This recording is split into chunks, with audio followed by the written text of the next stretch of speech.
What's going on, guys? This is Joe. As you can see, I'm back once again to open an Ixalan pre-release kit. This actually will officially, if you've been following along with this channel, I promise this will be the last one of these. It's the last one I have currently. I guess if one comes across my desk, maybe I'll break that promise. But for now, this is the last one I have. I'm doing it in honor of the fact that GP New Jersey is coming up this coming weekend, at least when this is released. For those of you that care, I got this red D20 here. Looks pretty cool. But anyway, GP New Jersey's coming up. It's a sealed GP. I will be playing in the main event. I have no illusions of doing incredibly well, but I'm sure going to try, because why wouldn't you? Let's zoom in. This isn't a terrible card, right? Repeating Barrage. I like it. It's our promo foil. Let's see if we can catch any of that light at all.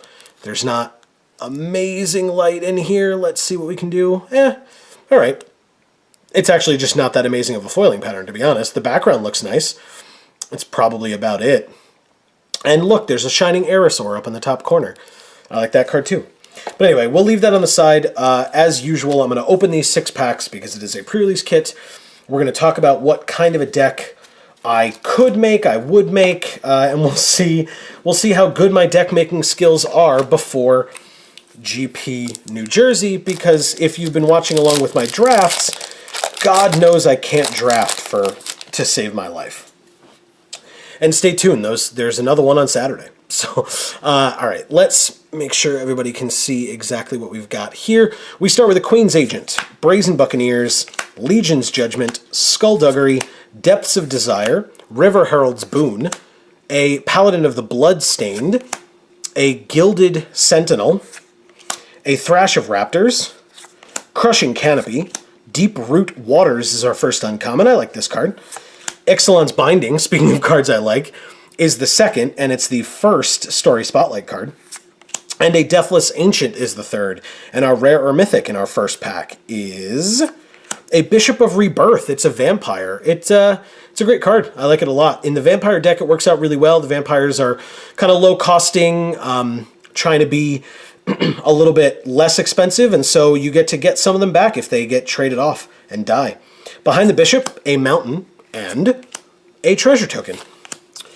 Okay, so like I said, I'll cut after I've opened these, make a deck, and then show you what I've made, and you can give me your opinions on it. But so far we've got a white rare and a red foil, or promo foil rare. We start with, speaking of white, a Pterodon Knight, Queen's Bay Soldier, Rummaging Goblin, Bishop's Soldier, Sailor of Means, Crash the Ramparts, Thrash of Raptors, a Dive Down, a Colossal Dreadmaw, Demolish, Emergent Growth is our first uncommon, Bishop of the Bloodstained is the second. We're going to have a sweet vampire deck if we want. And an Air Elemental, this card's also awesome, is the third. The rare or mythic in this pack is a Mythic in Overflowing Insight. Personally, I have about 1 million of these. I don't know that I would play it, even in sealed, but here's a Mythic Overflowing Insight. Behind that, just a Swamp and a Dinosaur token. So, we have a blue Mythic that is likely not good enough. In sealed, it's probably the best place for it, in a limited format at least. I'm sure in constructed, someone could make it work somewhere. We have a March of the Drowned, Nest Robber, Shining Aerosaur, we talked about that guy before, Deadeye Tormentor, Ixali's Keeper, Shore Keeper, Demolish, Paladin of the Bloodstained, a Blinding Fog, Contract Killing, yeah, we have a sweet black-white deck here. Slice in Twain is our first uncommon, Duskborn Skymarcher is the second, and a Bonded Horncrest is the third. The rare or mythic in this pack is... wow. Yeah, no, probably vampires. Sometimes the deck builds itself, right? Vona, Butcher of Magan. Magan, I call it Magan. It's a mythic in our vampire colors, and we've been opening some sweet stuff in vampires too. So here's Vona. I love it. Behind Vona, an island and a treasure token once again. We are halfway through, and we already have 2 mythics, one of which is almost assuredly going in our deck because we've already gotten some sweet cards for that deck.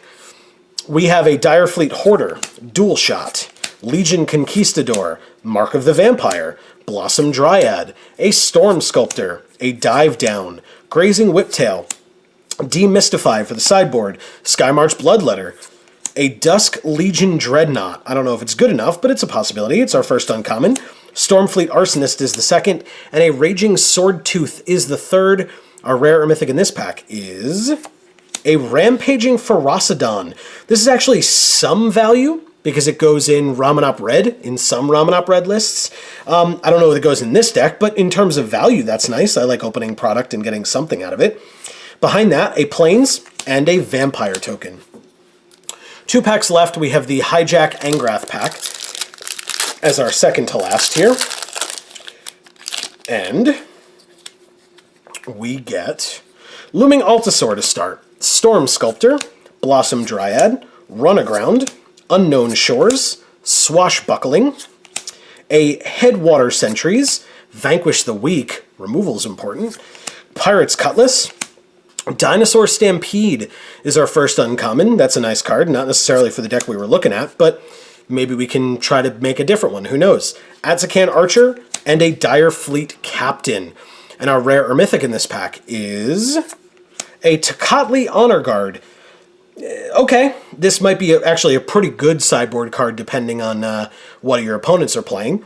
Behind the Tocatli Honor Guard, a foil Dire Fleet Interloper. You can see the foiling pattern there is pretty nice, but it's also a good card for the deck if we're looking to make a white-black deck. So there's Dire Fleet Interloper. Behind that, a Forest, and a Treasure token. We have 1 pack left. Fire Shrine Keeper on the front. I don't know what we could open in here that would make us think of not going white-black, but I guess anything's possible, right? Skullduggery is not something that will make us not go white-black. A Frenzied Raptor, Shaper Apprentice, a New Horizons, Spell Pierce, Ritual Rejuvenation, Wind Strider, Fire Cannon Blast, a Spreading Rot, Costly Plunder, Siren Storm Tamer is the first uncommon, a Deadeye Plunderers is the second, and an Adanto Vanguard is the third. I was about to say, this pack's not amazing for us, but the Vanguard is good. And our rare or mythic, our last one, is a Tillinolly's Skin Shifter. Again, not amazing for what we're trying to do, at least from my initial look at the kit, but still, Tillinolly's Skin Shifter. Behind that, just a flip token thing here, and a Merfolk token. So, guys, I'll be back. I'm just gonna cut it. I'll be back in just a second, and you will see what kind of a deck I have made.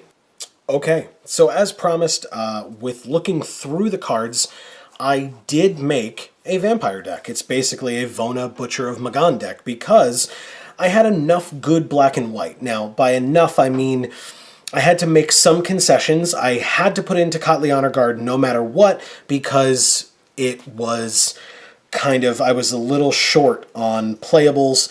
There are cards that are in here that if I was like, yeah, maybe I'll put it in, I had to. Deadeye Tormentor was another one. I think it's a great card. The Dire Fleet Interloper as well, but they're not actual vampires. Now, the things that care about vampires are the Deathless Ancient and the Paladin of the Bloodstained, which is Bishop of the Bloodstained. Paladin of the Bloodstains are over here, but that's really good. I mean, we've got the Bishop of Rebirth for like these 2 and 3 drops here, which is important, but my biggest issue with this deck, to be completely honest, is over here.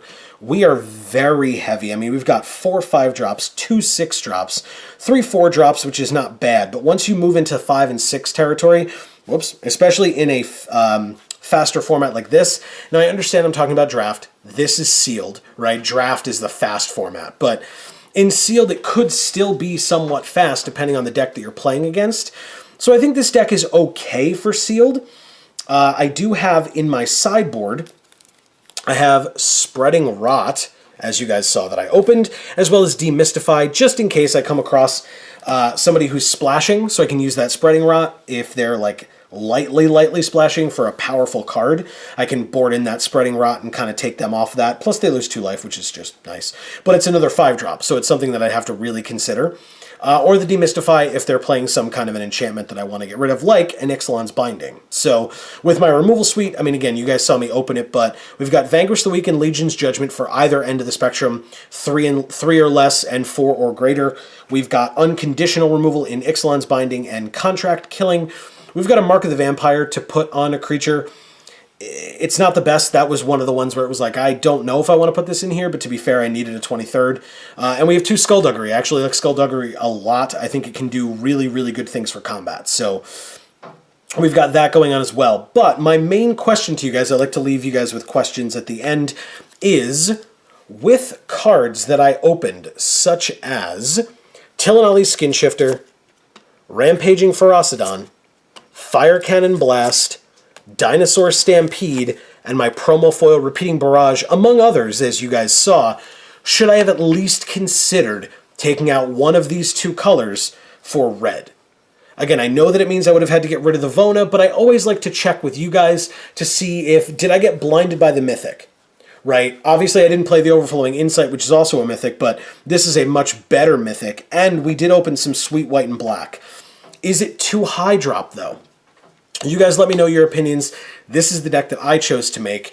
Hopefully we will see how I do in GP Vegas, wow, yeah, I wish. GP New Jersey. I'll let you guys know how I do there. Maybe you'll see a vlog from us, maybe you won't, who knows, we'll try it out. But hopefully I will let you guys know what's going on, and I've been Joe. This is Geek for All. If you subscribe to our channel by clicking on our logo, you will find out when more paper openings come out. We open Paper Magic every Monday. We have drafts that I do on Magic Online every Saturday. And we have story reviews with my fiance Amy and I every Thursday. And we're coming up towards the end of the year, so we're going to be doing our review of the top X Magic stories. That could be top 5, top 10. We haven't really decided yet. But stay tuned to the channel for that. We're really looking forward to it. We hope you guys are as well. Thank you guys so much once again for watching. This has been Geek for All, and as we always say, in whichever video of ours you watch next, we will see you all next time. Thanks so much, everybody.